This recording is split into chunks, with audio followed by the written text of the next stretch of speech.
اور جب ان کے بارے میں عذاب کا وعدہ پورا ہوگا تو ہم ان کے لیے زمین میں سے ایک جانور نکالیں گے جو ان سے باتیں کرے گا۔ یہ ہم اس لیے کریں گے کہ لوگ ہماری آیتوں پر ایمان نہیں لاتے تھے۔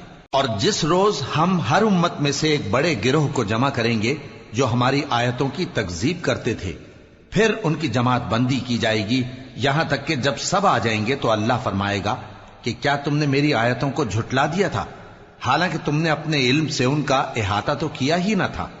بھلا تم کیا کرتے رہتے تھے؟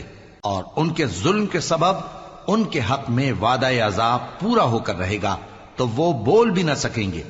کیا انہوں نے نہیں دیکھا کہ ہم نے رات کو اس لیے بنایا ہے کہ اس میں آرام کریں اور دن کو روشن بنایا ہے کہ اس میں کام کریں؟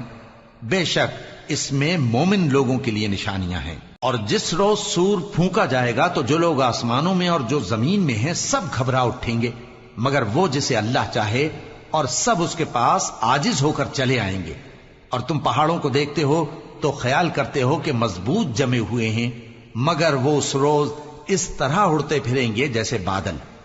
یہ اللہ کی کاریگری ہے جس نے ہر چیز کو مضبوط بنایا، بے شک وہ تمہارے سب افعال سے باخبر ہے۔ جو شخص نیکی لے کر آئے گا تو اس کے لیے اس سے بہتر بدلہ تیار ہے، اور ایسے لوگ اس روز گھبراہٹ سے بے خوف ہوں گے۔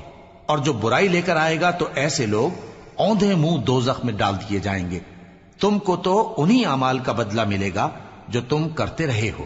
کہہ دو مجھ کو یہی ارشاد ہوا ہے کہ اس شہر مکہ کے مالک کی عبادت کروں جس نے اس کو محترم بنایا ہے، اور ہر چیز اسی کی ہے، اور مجھے یہ بھی حکم ہوا ہے کہ میں فرما بردار رہوں، اور یہ بھی کہ قرآن پڑھا کروں۔ اب جو شخص راہ راست اختیار کرتا ہے تو اپنے ہی فائدے کے لیے اختیار کرتا ہے، اور جو گمراہ رہتا ہے تو کہہ دو کہ میں تو صرف خبردار کرنے والا ہوں۔ اور کہو کہ اللہ کا شکر ہے وہ تم کو عنقریب اپنی نشانیاں دکھائے گا تو تم ان کو پہچان لوگے، اور جو کام تم کرتے ہو تمہارا پروردگار ان سے بے خبر نہیں ہے۔